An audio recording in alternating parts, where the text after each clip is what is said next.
approved. What other silly things have been said? This get me back in the punchy mood. Dan Watts, I've been talking about ideas. Wilkinson, I want to hear one of them. Okay. Proud boys who don't like bike lanes. What?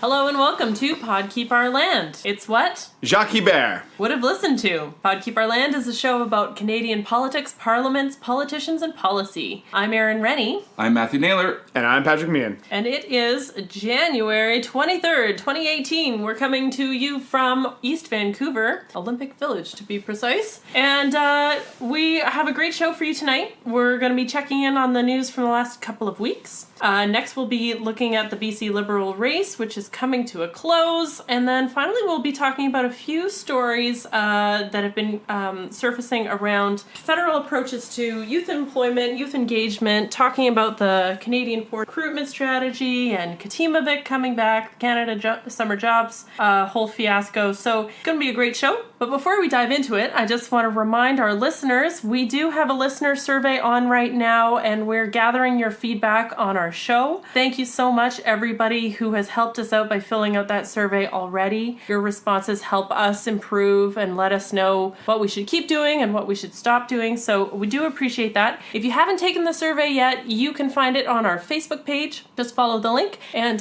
it takes less than 10 minutes, and it's a whole lot of fun. It's a really rewarding experience. Everyone's told us this. Truly. Actually, yes. Yeah, fulfilling. Life fulfilling. Yeah. So, guys, big couple weeks for politics. Yeah, we've got back from the Christmas break, and everything is firing on all cylinders now, or announcing that they won't be firing anymore. So, yeah, Mayor Gregor Robertson, for example, has just let us all know that he won't be running again. This is pretty significant. Yeah, second longest serving mayor in Vancouver's history, 10-year term of office. He's obviously been around for a while. Vancouver went through a major transition. Some of it was directly responsible to him. Some of it was out of his hands. It's, a hugely impactful mayor in Vancouver's history. So, what do you think is the most, thinking back over your time in Vancouver, and I know that not all of us have spent all of our time in Vancouver during that period, but what do you think is as major political inflection points during Robertson's tenure? And really, the vision tenure as well. Well, I think everybody's been talking the bike lanes lately, and I think that there's something to be said for, Vancouver expanded the bike lane network. But it'll be really interesting to see what we think of him in 10 years from now, when we've had time to sort of soberly reflect on it. Even Gregor, cracked some jokes at the Vision AGM last week about, how everyone keeps bringing up the bike lanes, but there's all these other things that he did. And any mayor will do a lot of things in a 10-year term. And so it'll be really interesting when we get to look back on it. And I'm really fascinated. I think he will probably look fairly well on, depending on how housing goes. But, it's an interesting one to think about. I'd say the Greenest City Action Plan has been a real accomplishment. And not all of those goals have been realized yet, and they weren't supposed to be realized in just 10 years. But it's really galvanized the city around some really exciting ideas about how we can be more sustainable and resilient and ready for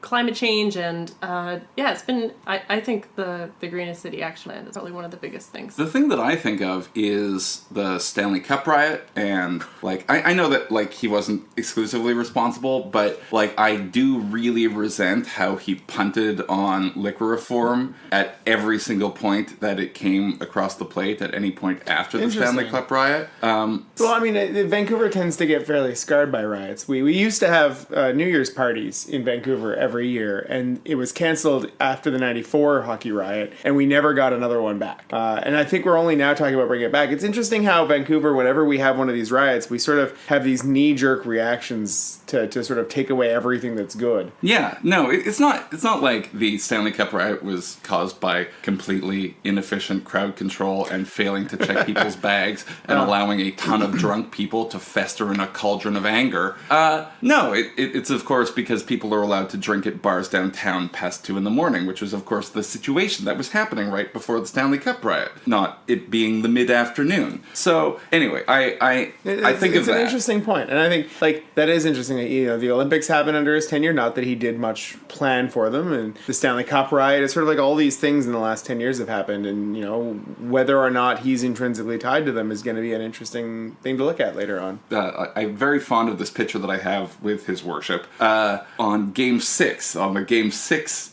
party that was happening during the Stanley Cup. And I remember yelling at him, "Your worship!" And him actually responding, and me being somewhat surprised because I know that pretty much all mayors hate that. I can believe that. There is a really neat piece out by Gary Mason on asking whether or not we've scapegoated Gregor, whether or not Mayor Robertson, we've scapegoated him by saying it's his fault that so many things, affordability keeps going up and so on, or affordability keeps getting worse. And I think that it's an interesting piece, the idea that, other mayors maybe didn't do as much, or that, maybe other policies could have happened. It'll be fascinating to see how that gets viewed over time. His legacy to me reminds me quite a bit of the legacy of the BC Liberals, in that, a lot of the criticisms against them are you presided over a growing city and things are good, but you haven't really been able to have the foresight to check some of the problems associated with this massive growth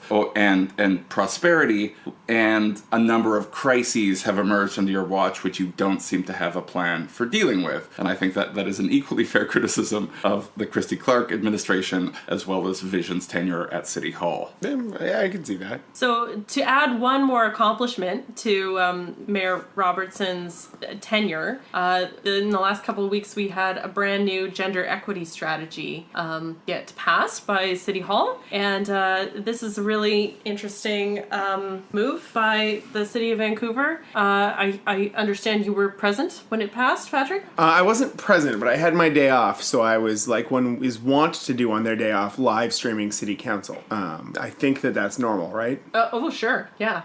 Yeah, so I was live streaming the conversation, which was really fascinating to watch. And I got to watch a lot of really familiar faces come forward, which was neat. I'd mock you if I hadn't done basically the same thing on numerous other occasions. Yeah, exactly. You're either watching City Council or you're watching Question Period or exactly. That's just a normal, are really good. Good citizen thing. I know it's a completely heretical thing, but I've been watching C-SPAN quite a bit lately because, parliamentary drama in the States. But yeah, it was really fascinating to watch sort of the collegial atmosphere. I think you could say that Andrea Reimer and Elizabeth Ball, the two city councillors that perhaps dislike each other a lot, got along quite well, actually. And former COPE councillor Ellen Woodsworth was there speaking in favor of it because she'd worked very hard on the report.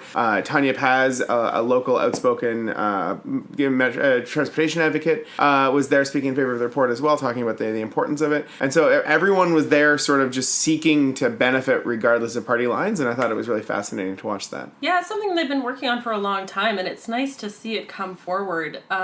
I took a look at it, and one of the things I really like about the gender equity strategy, it has 5 pillars, and at the core of it all is this idea around intersectionality and recognizing that not every woman's experience is the same, and that different dimensions of being marginalized or of your identity impact the way you experience being a woman and can sort of compound your experience of oppression.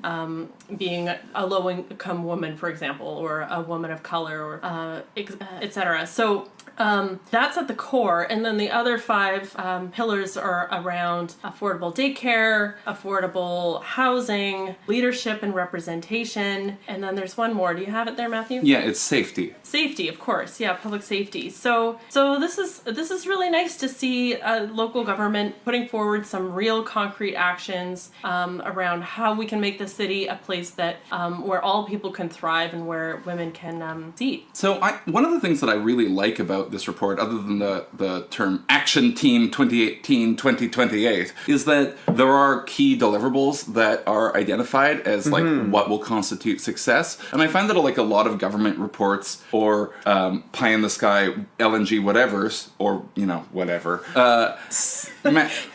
manage to set out with a very broad conceptual goal in mind and not establish self-evaluation self-evaluation criteria for themselves. And so I think that everyone who like went into, who put work into this and actually made it a strategy rather than, a wish list, that is a really good sign. And I think that that means we should be able to see some positive benefits come out of the implementation of this report. Like there's clearly identified, this is our goal, this is who's doing it, this is, what they should be doing to achieve it, here's what we're doing now, etc. Yeah. Good stuff. Yeah, a lot of the actions are very specific, and they're ambitious, but they're realistic. They're things that a local government can actually have control over. And a lot of them are around partnering with the province, partnering with the federal government, because of course things like daycare and housing are not things that the city alone is set up to address. But nice to see. What I would love to see out of this strategy are copies,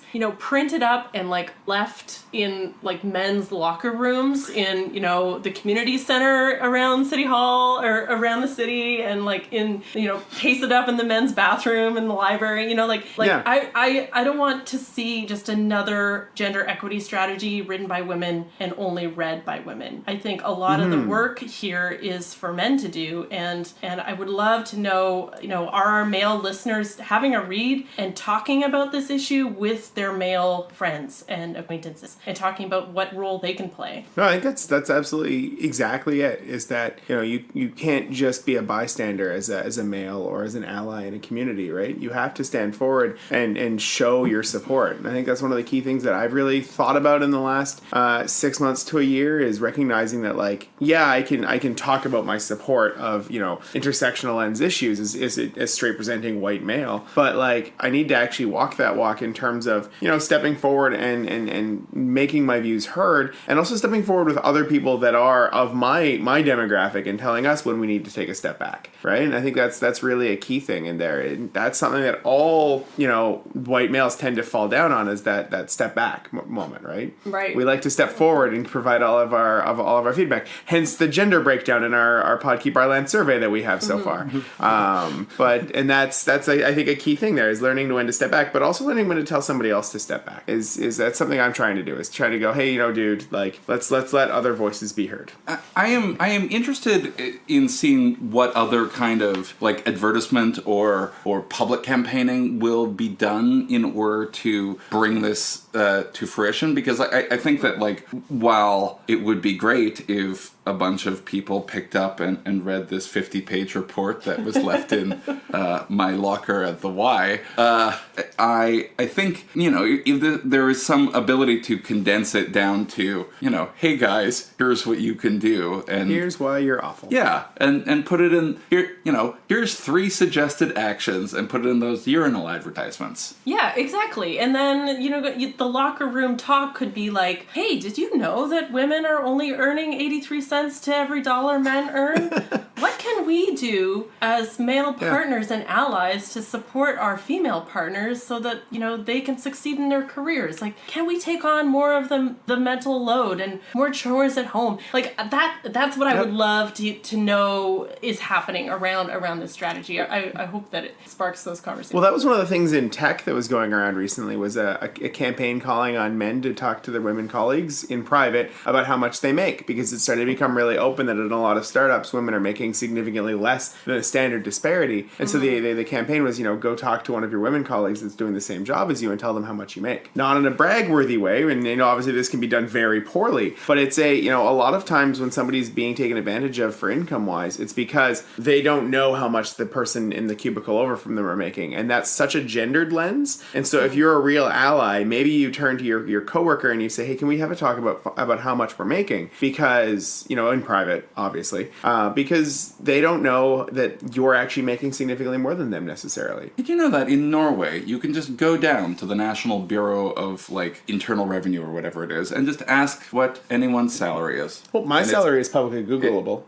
Yes, and that is not representative of the Canadian. No, but that's why unions all post salary information online that you can find. You can find my collective bargaining agreement. You can find how much if you know where I work, you can find my collective bargaining bargaining agreement, and you can find how much I make and what my benefits are. And I think that that's a real value add because it takes power away from the employer. Well, anyway, nice work to everybody who put this gender equity strategy together and made it happen. Really impressive work, and I do recommend that you take a skim through it. It's a great read. And a reminder that sexism is still a huge problem. Politics, government, in society, our workplaces, and our homes, and there's still a lot of work to be done there. So I want to move on now. Another interesting news item that happened in the last couple weeks around whiskey being seized. Matthew, I'm going to turn it over to you. Basically, there is a bar in Vancouver that was subject to a prohibition-style raid recently. 3 bars. All in one morning. Only one in Vancouver, though. One was in Nanaimo and one was in Victoria. Gotcha. Yes, and they were all coordinated multi-city attack. Yeah. No, it's like a movie could be made out of this, except starring it's not. Kevin Costner and Sean Connery. No.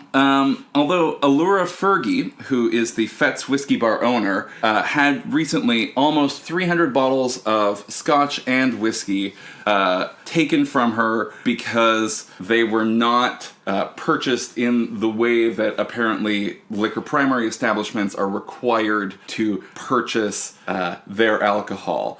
Pat, do you want to... Yeah, so all evidence indicates, and I believe them, that the managers of these stores had thought they had legally purchased the bottles of scotch.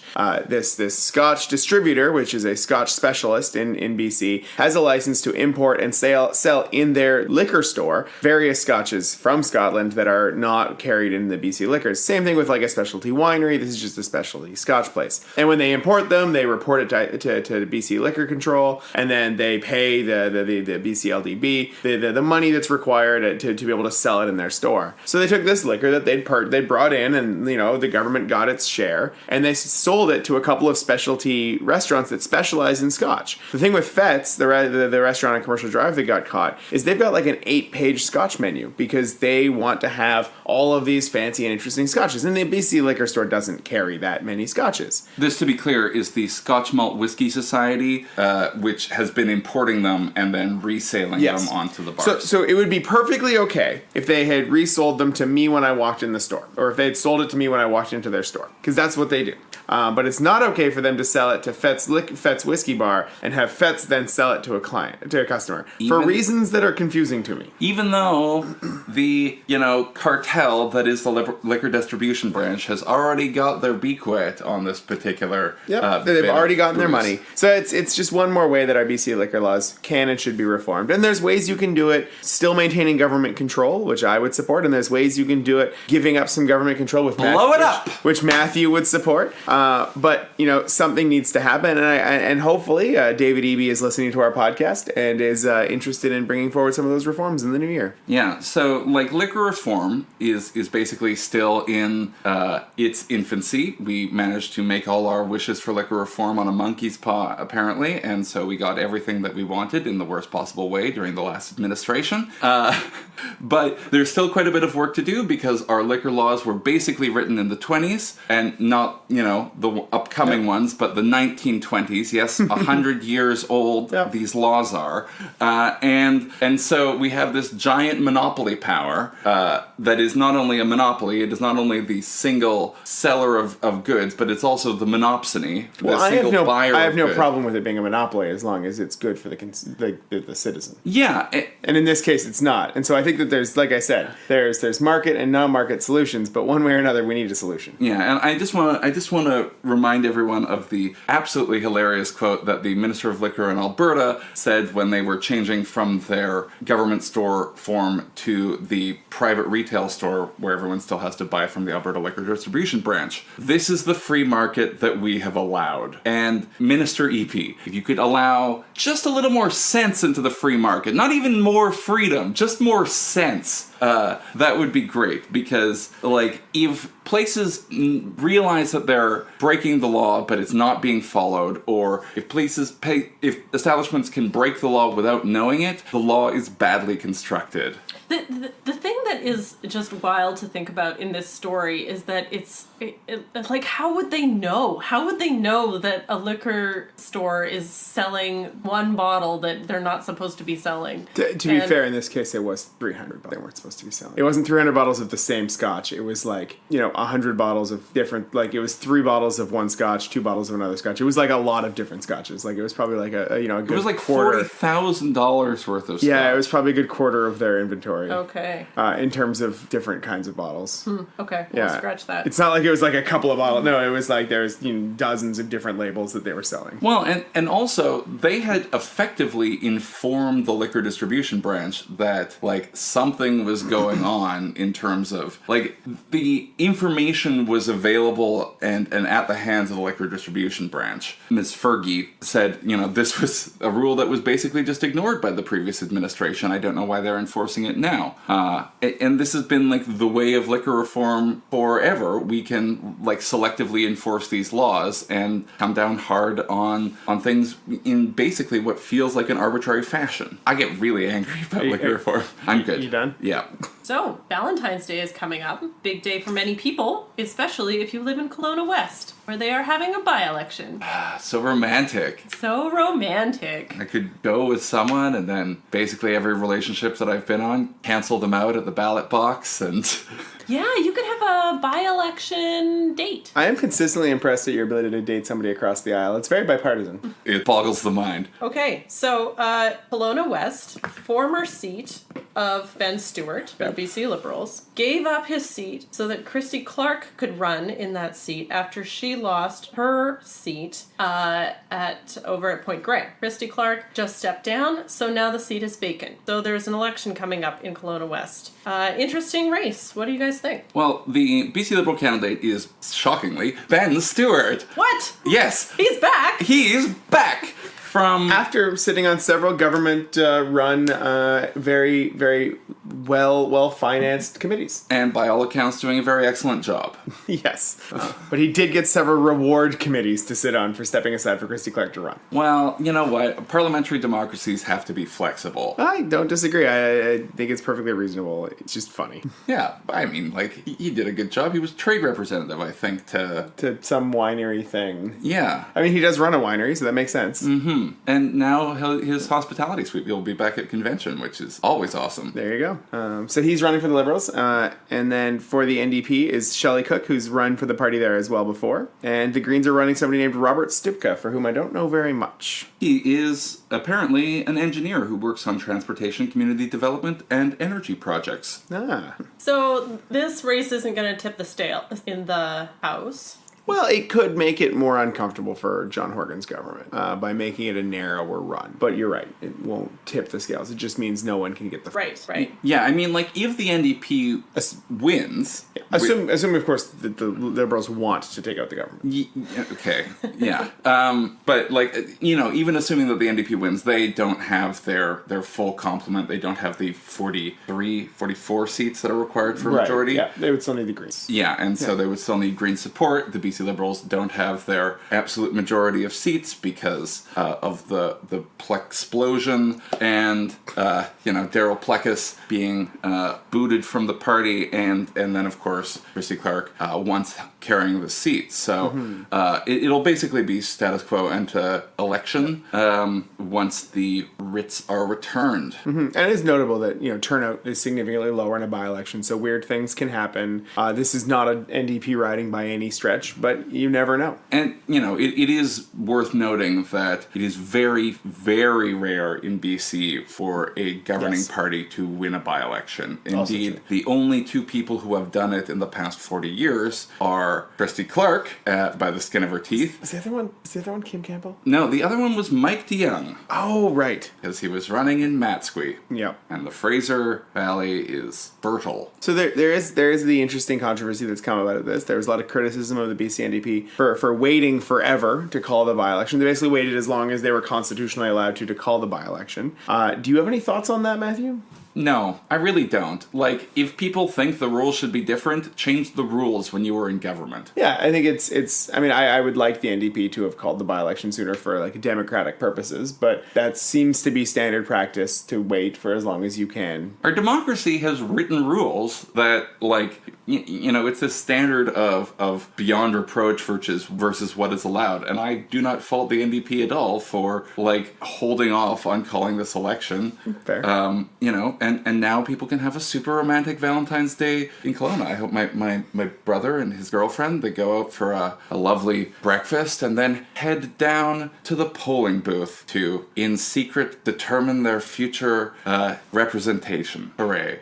Hooray. So it's very traditionally a more conservative BC Liberal riding, and governments don't usually win in by-elections. Yeah, so I would be shocked if the NDP or Greens were to win this riding. But Martin Brown, former chief of staff for Gordon Campbell, is saying that there's a very good chance that the NDP could win. I feel like I want to have some kind of auditory expression of me rolling my eyes because Martin Brown turned on the BC Liberals sometime in 2011 in late January for some reason. I feel like he more turned against Christy Clark, didn't he? Yeah, but it's the same kind of sour grapes that it feels like sour grapes. Everything Martin Brown has done feels like sour grapes to me. So his article, which he's been writing a regular article in the Georgia Straight, generally bashing the BC Liberals, which I will agree. He says that the NDP is running a strong candidate. He says that people are coming to respect the NDP, which seems to bear out in polling.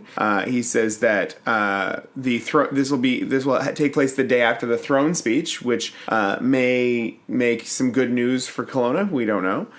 And he says that the Greens have a very strong candidate, and that the Greens are rising the polls, probably eating away votes from the BC Liberals, which I think is true. And his last point is that this is a by-election, and voters don't necessarily worry about risk there. They don't really worry about risking things in a by-election. They worry more about risking who will be in government in a general election. And I think those are all fair points. I think he's still wrong. But I think those are all fair points that could lead to this being an interesting result. Do you think there's any interplay between this by-election and the BC Liberal race? No. Well, I think for NDP strategists' purposes, I think there is. I think the by-election is timed right around the leadership time, so that the leadership candidates can't campaign in it, and it'll be over around the same time that a leader is chosen, or very, very shortly after, so that the leader won't be effective in it. So if for NDP strategy purposes, I think they've engineered the best chance for an NDP win, as it were. Not to say that there's a good chance, but the best chance. Let's see if they can overcome that 34-point deficit that they have. Oh, no, I don't think it's a good chance. Yeah. Let's be clear here. All right. Well, how did the by-election go? Oh, no, that was worse. Even bigger. That was worse. You mean better. Well, for the NDP purposes, that was worse. Okay, I want to transition now to talk about the BC Liberal race, which is coming to a close. February 3rd is when all BC Liberal members will have a chance to vote, and it's a ranked ballot, so you don't just get to vote once, you get to choose a whole ranking of folks. So a couple of interesting things have come up in the last few weeks.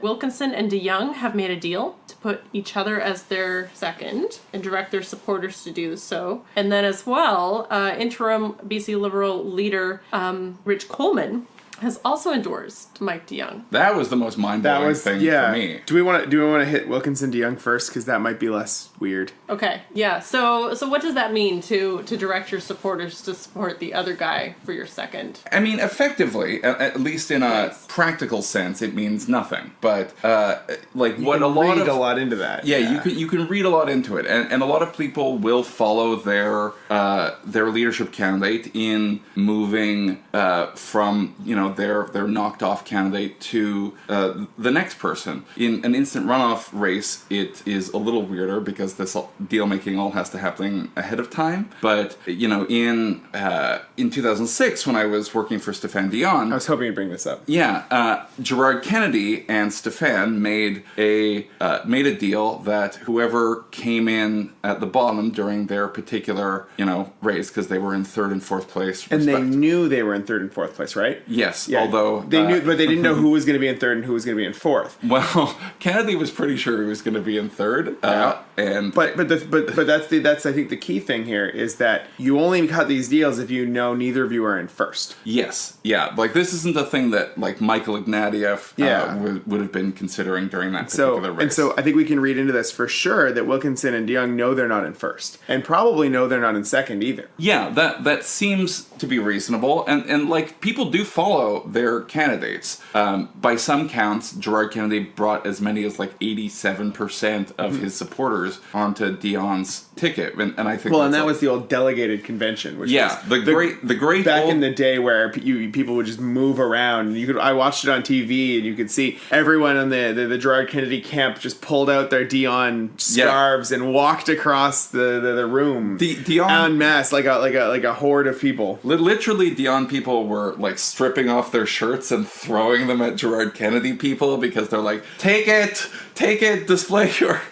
new allegiances. It's so like delegated conventions are weird and will never happen again. No, they're starting to happen again. It happened in Alberta. That does not mean a political trend in Canada. That is a fair statement. So I think we can say the Wilkinson-DeYoung thing is a pretty standard political tack, but does tell us that neither side are in first or second. Why? Why is that? Because the first or second place candidate and another candidate aren't likely to make that kind of an agreement, because what's the benefit of the lower candidate doing that if they know somebody else is in the lead? You really only do this when you're a middling candidate and you do it with another middling candidate, I think. Because otherwise, if you're a bottom candidate, why would you have that second place rule in advance unless you've curried favor? And if you're the top candidate, why would you tell your candidates to vote anybody else? Yeah, and there is a thing that people will do at the bottom to show their support, and that is drop out and endorse someone. Why wouldn't you simply drop out and endorse? Which is what a bunch of people did in the last BC Liberal leadership race with George Abbott. A lot of people endorsed George Abbott. Oh, that's right. And Maura Stillwell in particular was running and dropped out and endorsed him, and that turned out not to be able to sway the thing. But like, there's no reason for a first place candidate to say,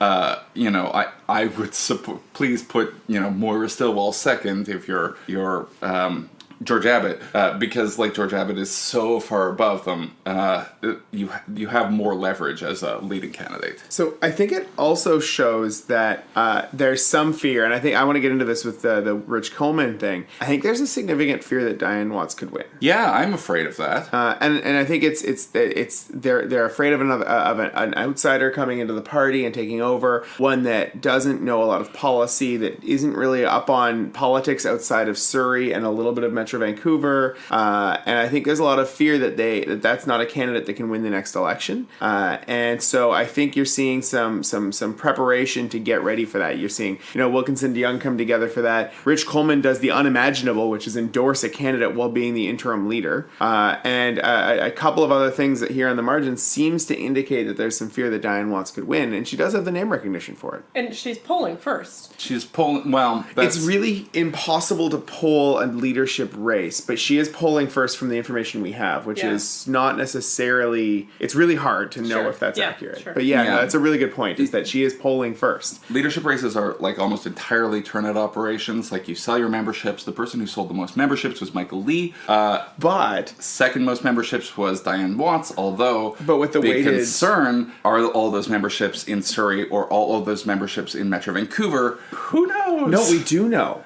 We know that 50% of the memberships were in 12 ridings. Yes. And that 25% of the total memberships sold were in 4 ridings, all in Surrey. Yeah, so... And so it may well be that Diane Watts signed up and Michael Lee signed up a huge amount of members, but they're not useful with the weighted vote totals that are out there. Well, and also only 1/3 of Liberal members have signed up to vote. Have you signed up to vote yet? I have signed up to vote, yes. But only 1/3 have signed up to vote so far. So we don't know, no one knows, and that's the thing. The leadership campaigns don't know much more than we do, to be honest. They do know a bit more, but not much more. And so when you see these polls that say, she's polling 30%, that's a good indicator that she could be in the lead. Yes, unless, of course, the weighting is entirely wrong and she's going to come in last, which is also entirely possible. Mm-hmm. But yeah, I would not be very supportive of a Diane Watts victory, and I think that there is a number of reasons to think that the Surrey operation comes a lot from her, but a lot of Michael Lee's memberships might also come from there, because Michael Lee is the beneficiary of the Christy Clark, Suk Dhaliwal, Stefan Dion, Marison-based he's got Mark machine. Marison as his campaign manager. Yes, so Burrard Communications is like that particular hub, just as Pace was doing Diane Watts's campaign. Meanwhile, Mike DeYoung has, from Alberta, Stephen Carter, who's well known in conservative circles as a campaign manager manager, who Progressive conservative, I'm sure. wheels and Stephen Carter would deals be. left, right, and center. And, He was and the former host of the Strategist. and Like, friend of the Politicos podcast. He's been on one of their episodes. Really fascinating guy to talk to. But he's leading their campaign. And he's famous for wheeling and dealing, and that's where this Wilkinson Young deal comes out, and that maybe where this Rich Coleman deal comes out. So I guess Rich Coleman was the interim leader of the party. Or do you want to is the interim leader. do you want to introduce that or? Go for it. Okay. So Rich Coleman is the interim leader of the party. He stepped forward at a hard time in the party and said he was going to hold the party together while the leadership race was underway, keep it above the fray, and put the fight to the NDP. Just as Ron Ambrose did for the Conservatives just last year, and just as numerous people have done before. There is one rule to do when you are the interim leader, and that is don't get involved in the leadership campaign. Yeah, it's weird. It's, you're interim leader. You're supposed to be steering the ship and keeping your eyes on the road, and not getting involved in the leadership thing. For one of the main reasons for that is you might upset what's happening in your caucus. And most of the leadership candidates sit in that caucus. Create divisions when you're trying to hold things together with a budget coming up, Thrones coming up. Although he did do it during he didn't do it during a session, which is, I think, to his credit. Sure. And he didn't pull a Dunderdale, which is Kathy Dunderdale. Which is run. Yeah, which is He did leave the door open for that, though. Yeah, no, he really did. But he did eventually endorse, Kathy Dunderdale just sort of steamrolled over all of the declared candidates, which is actually, what if we just knocked that interim off my, title? But yeah, no, it's I would be very upset if a party I was a member of had their interim leader step forward and endorse a candidate. Yeah, it's just not done. You're supposed to unite the party and not encourage further divisions. I thought it was weird. I wasn't as offended as if it had been done a couple of weeks ago. I don't know. I think I've gotten down to the last couple staggering marathon end point of the BC Liberal leadership race, and I tell you, I have locked in my ballot finally, and so I'm happy about that. I won't be sharing it here until after the voting, but I know who I want to win, and I know that it was because of some of the endorsements that happened over the past couple of days. And for you, is a political endorsement different or more meaningful than an endorsement from somebody outside of politics, like a religious leader or a nonprofit leader or what have you? I would say that they're actually less meaningful. I think that political endorsements are, while being important, are way more a reflection of the ability of that person to schmooze on the Hill or and build in a the team legislature. and have and make a bargain. Well, and the political endorsements, I think, are the people that work with them, and so that's a sign that they can work with them, and that's somebody that can build a team. And I think it's hard to know as a voter in a party whether or not the candidate you like can actually work with other people. I really liked Adrian Dix, and I don't know that he could work well with his caucus or with his campaign manager. Hey, I was a Stéphane Dion supporter, and a lot of he certainly can't work with a video camera. Stéphane Dion didn't have a lot of caucus support during the time that he was running for the leadership, and it was a lot of people told him, "You're a really nice guy, but you never took me out for coffee," and I think that is a little ridiculous, but also important. However, I do think it is not insubstantial that other people from without the party apparatus are endorsing particular candidates, because You're talking about the Todd Stone endorsement? Yeah. Yeah, I was going to ask you about that, actually.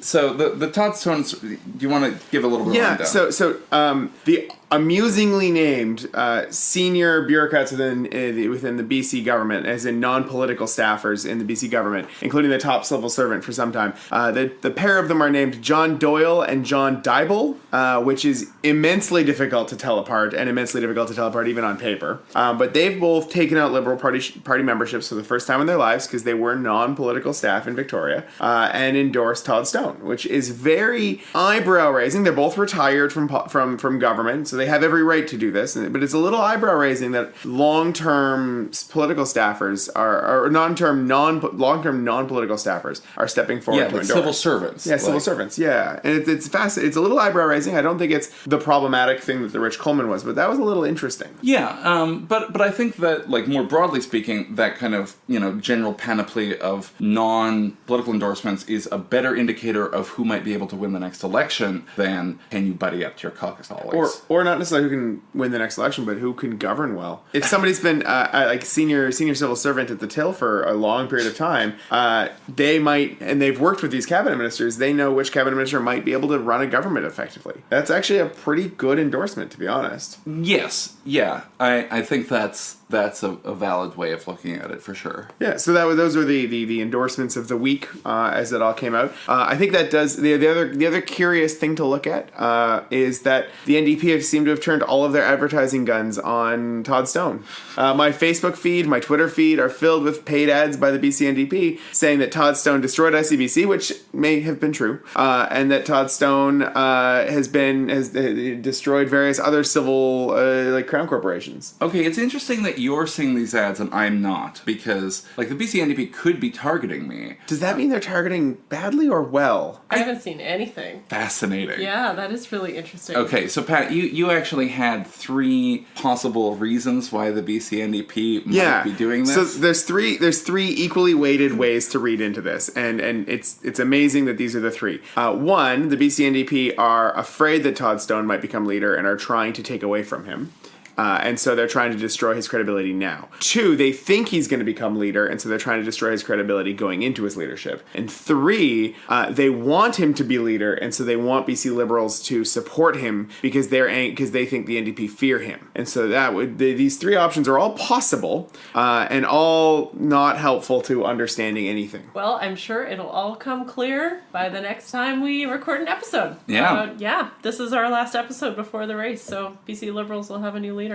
Very soon. So yes, as a final reminder, if you are a BC Liberal member and you had not registered to vote, register to vote. I actually have no idea whether the deadline is passed, but this may or may not be a helpful call to arms. Yeah.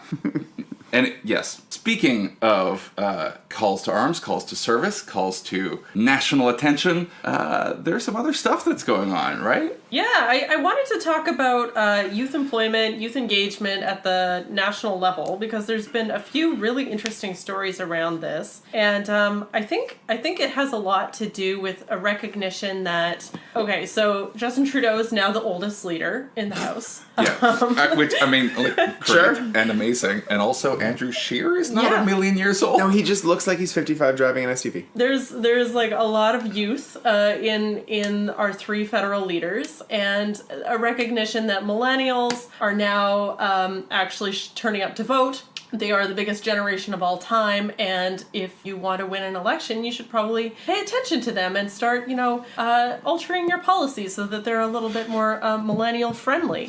Plus, we're getting older and are only tenuously holding on to the name youths. Yeah, sure. Yeah.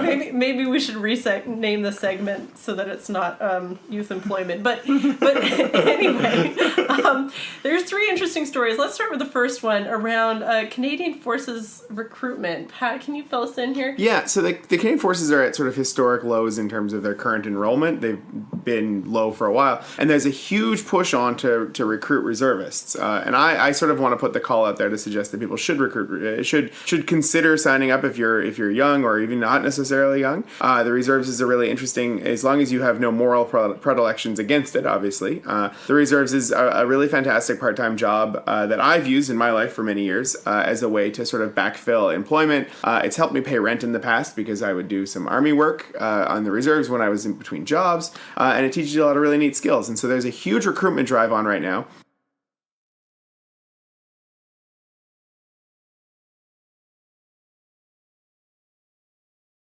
one of the neat things they're doing is that for your first 4 years in, full summer employment for each of those 4 years. And so if you join just out of high school and you're going to university, you've got guaranteed summer employment that'll actually pay off a good chunk of your tuition, which is pretty fantastic. In addition to education credits, education payments that they'll pay in as well. So I think it's a really excellent way. Again, assuming you don't have moral opposition to the concept, which is understandable. An excellent way to sort of guarantee your income throughout your 20s and beyond. Sorry, what? The thing I found interesting about this recruitment strategy is that it's trying to fill significant vacancies in the Canadian military. The reserves requires 1,500 people, which when you consider that the reserves is about 20,000 people, last I checked, is a pretty sizable. Yeah, that's like 7% of the reserves. Yeah, we're pretty low right now. The reserves are pretty low right now. Yeah, no, this is what I was wondering. We're at historic lows of the Canadian Armed Forces compared to like out of the Harper era. This is. Well, I think the Harper era led to some of it, I think, but also a lot of people tend to get out of the Army when operational duty is over. If there's no more tours overseas happening, you leave the Army, a whole host of things like that. For whatever reason, this, that, and the other thing, where the reserves is down at a fairly low number now. And so they are bringing in a whole host of recruitment assists. It doesn't help that the reserves saw no pay increase from 2008 to now, I believe, or to last year, I believe, thanks to the Stephen Harper government's freeze on public sector employment wages. You guys aren't on Phoenix, are you? Some reserve members are, or some military members are on Phoenix, but broadly speaking, the military is not on Phoenix, no. The sort of darker side to this story is that it may reflect changing global security and some fears at the federal level that we need to get ready for potential military threat. The war's to come. Yeah. Dun dun. But Pause. hold on, because I can be flip about that, but also that is not the only role of the Canadian Armed Forces. The Canadian Armed Forces have an incredibly important role in providing relief and humanitarian efforts. But also this past summer, Operation Lentis in the interior of BC was hundreds of Canadian Forces reservists were deployed to fight the forest fires. Yeah, and we also have and the forces you're a Canadian. Yes, but the forces have a sovereignty responsibility as well. Like the Canadian Rangers are check against the Russian bear, but and also the undersea eagles that the Americans keep sending through our waters. That would be the submarines. Yes, but we have a challenge there in basically there are multiple roles of the Canadian Armed Forces aside from combat. Yeah, there's all sorts of trades. The reserves have a number of trades that you can join as well. It's not just infantry or anything like that. You could become a cook, you could become a mechanic, you could become a medic, you could be all sorts of things. It's kind of be a lawyer. There's a JAG Corps. Well, you generally want to have your law degree first. Yes. So a lot of new opportunities opening up in the Canadian military. Either as a career or as a reserve part-time thing to do. Complementing that, federal Liberals have also announced a number of different initiatives around youth national service. So they are talking about bringing back the Katimavik program. They're talking about starting a National Youth Service Corps, similar to the AmeriCorps program in the United States.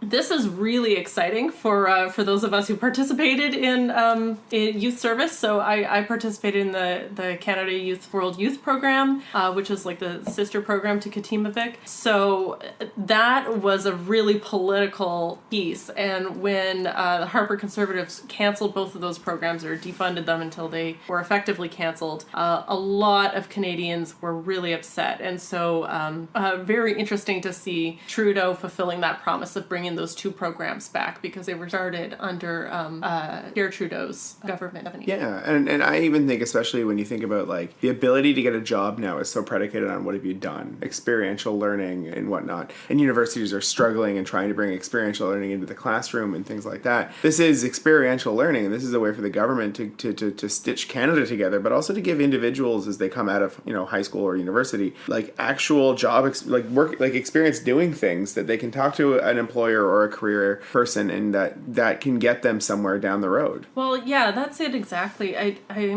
been reading a lot about how financially hampered millennial generation is going to be for the rest of their careers because of the impact of the 2009 recession, and how that event in our lives is going to compound. And I think, lots of millennials were able to get university degrees and training and able to get into a career eventually after the recession wore off. But a lot of millennials didn't. A lot didn't go to school, don't have the resources to get a post-secondary education. Or did go and can't find a job now. Exactly. And for options like Katimavik and Canada World Youth and other youth service corps programs are ways of getting those employment skills and transitioning out of high school into the workforce, and it's really important to have a national strategy around that. Yeah, no, I absolutely agree. I'm so happy that it's back because, like... Well, you did Katimavik? No. I never did any kind of... now, I did participate in some, like, Heritage Canada programs, like Forum for Young Canadians, which, I don't know how many high school listeners we have. Please fill out the survey. Everyone, that's not just, there is a really important... I did some of the Heritage Canada things that... like Forum for Young Canadians and Exchanges Canada that are kind of like a lesser and smaller time commitment version of Canada World Youth or Katimavik. But I think it's amazing. I'd always thought that it would be incredible to have these kind of national service programs available and more widespread than they were. Like Katimavik, compared to AmeriCorps or the Peace Corps, were not they didn't have the same expansiveness as those other programs have had. On this, America did it better for a time. Well, the other thing that's really important about this is what you learn about diversity in Canada and power and oppression and being unified as a country. And I think about how racism is becoming more and more accepted here in North America, the Trump effect they're calling it, and the importance of having a program like Katimavik to kind of counteract that effect, that you don't have disengaged youth who have no opportunity and are blaming it on other communities, for example. Yeah, I totally agree. Okay, all right. I want to talk about this one last piece. So this next piece on youth employment is around the Canada Summer Jobs Program fiasco that is all over the federal news. Patrick, do you want to talk a little bit about what the Summer Jobs Program is? Yeah, the Canada Summer Jobs Program, it's a bit of an odd program, but it's a phenomenal program for what it does. It allows for full-time university students to get work in various places, whether it be a municipal government or a nonprofit or what have you. My work actually typically hires 2 to 3 of them every year to report to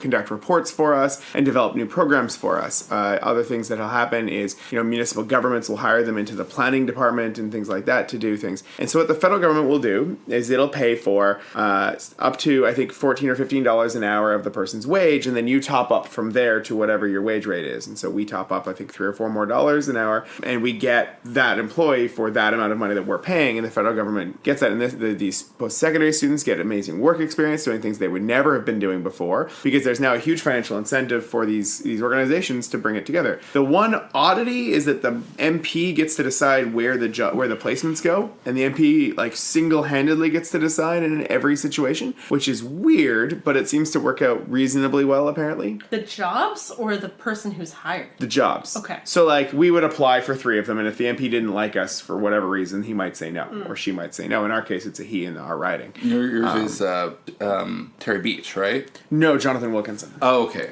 And so the MP does get to decide, which is really the odd part of this program. Historically, that's really weird, actually. Yes, it's kind of yeah. Oh no, it's actually not weird. It's actually very in keeping with British parliamentary tradition. Yes, but and so all these applications go in, and the MP gets to decide and dole them out. There's quite a few that get doled out in a writing, and it's a really amazing program for what it does. And there's one minor change that's been made this year. Right. So now employers who want to take advantage of this program and create a job for a student in their workplace need to, fulfill or attest that they are not... That their core mandate... is not... or rather, that they attest that both the job and the organization's core mandate respect the reproductive rights of Canadian women, among other rights, including the right to access safe and legal abortions. Okay, so basically the program's the same as it's always been, but you are not allowed to be disagreeing with Canada's understanding of human rights, which includes reproductive. Yeah, these are charter rights, by the way. You want to be in line with Canada's core values. I acknowledge that there are laws. And so a bunch of church groups have come out and are saying that we're now discriminating against them as a society, as a country. And to which I say, I believe that your core focus and mandate is not fighting abortion, but is in fact, saving souls. Tending to your flock. Is I think that one of the phrases. And so I wonder about their opinion of their core mandate, but that's up to them. And so this has become a major political foofara with the Conservative Party screaming that this is against free speech and impinging on people's freedom of religion and so on and so forth. Because if you are a church group or a religious organization and you don't believe in reproductive rights, then you wouldn't be able to tick the box, and then you wouldn't be able to access this funding. Well, it's really important to remember that this comes out of something. It came out of a bunch of Canada Summer Jobs money getting allocated to anti-abortion groups and people who were specifically tasked with doing social media and making campaign stops and whatever in a anti-choice role. And so this isn't a completely out of the blue lightning bolt that the Trudeau government is throwing down from Olympus. This is them trying to prevent public money from being used to oppose Canadians' charter rights. Right. And I think if you're a church and you put in an application to hire somebody and you're not active in the fight against women's reproductive rights, and you put forward a proposal to hire somebody on to be a administrative assistant to reorganize your church records or what have you not, I think that that's perfectly fine, and I don't think that anything in the rules that are stipulated would say that that's not okay. But these church groups and these right-wing organizations and whatnot seem to have the thinnest of skins possible. Also, when women have access to full reproductive health options, there are fewer abortions. I don't understand. Well, but that's the disconnect, the fundamental disconnect in the abortion debate, and people on the one side don't want to listen to facts. So I'm really interested in the politics of this because it's a way for the Liberals to have the abortion debate without reintroducing the abortion debate. And I don't know if this is actually happening, but I'm interested to know if it's creating any wedges on the right between the religious family values, anti-reproductive rights people and the small government fiscal conservatives in the Conservative Party. Because, if I was a fiscal conservative, I would be looking at this story and asking, why are we spending tax dollars to support payroll for religious groups? That's not why we pay taxes. It's not even about the abortion thing. It's about whether or not tax dollars should go to religious groups. I think the Conservative Party made the decision to not bother being a big tent party when they elected Andrew Scheer. I think that it was really clear with Andrew Scheer's policies that he'd espoused in the past and his views and his style that they didn't have an intention of growing the party. I think Andrew Scheer's entire political, his entire leadership race never really signed up any members. They just focused on getting the members that already existed. And so I think that Andrew Scheer's decided that being a big tent doesn't matter. You just need to win a couple more votes here, a couple more votes there, and hope the NDP does well enough that they split the vote here and there enough that you can win a majority. So they're just doubling down on this traditional family values thing? That's what it seems like. I mean... And that would be infuriating to me if I was like you said, a small government, fiscal conservative, social moderate to progressive, of which there are many of them in Canada. If I was one of them, I would be absolutely infuriated that there's no party for me now. And it's actually interesting on the right wing of the Liberal Party has open arms. Welcome to our tent. Well, I think in the next couple of years there's going to be a lot more offerings like this or parties vying for the youth vote, and so we should definitely watch that. And maybe I should use the term youth vote, right? Yeah.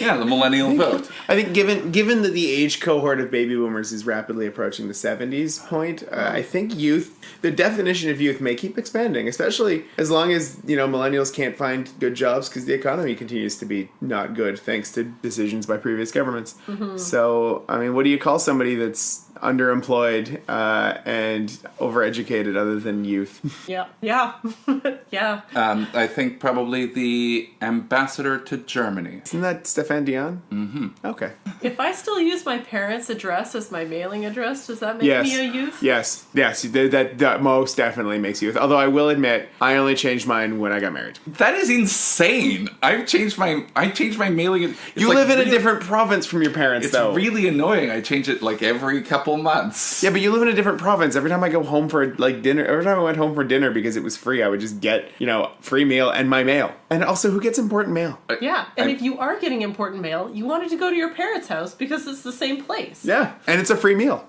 There you go. I remember packing a bunch of dirty laundry and taking it back to Calgary and then washing my laundry in Calgary. That's my wife from Edmonton did the exact same thing for years. We've only recently gotten out of that habit. Okay, we gotta wrap this episode. Good debate, guys. Yeah. This was fun. What have you been thinking about, really quick? I've been thinking about Kelly Leitch. I know it's not supposed to involve politics, but Kelly Leitch didn't even bother to fight for the nomination for her riding because she is so awful that her own party rejected her. And I think that's phenomenal, and I think hopefully it's a good sign for things to come in Canadian politics. Okay, Matthew? I've been thinking about Facebook's new advertising rules because apparently Facebook has decided that instead of trying to, publish and curate news articles for their veracity, they have decided to just ban news, which is very annoying for me because I get most of my news through my very carefully curated news feed. I trained that algorithm well. I'm very annoyed.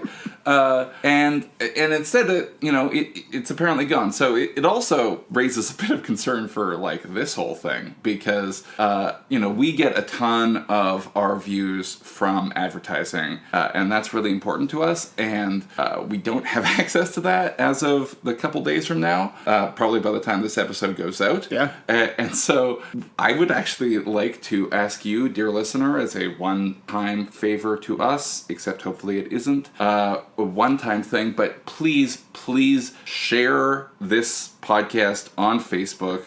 It really, really helps us out by giving us more exposure and also you may not think so, but your word carries the most weight with your friends. It's the number one reason that people vote a particular way is being asked to vote a particular way by a friend. And I'm really hoping that carries over to podcasting. So please share this episode of Pod Keep Our Land with your friends and your enemies, and also the random accumulation of people that you have picked up on Facebook over the years. Nice.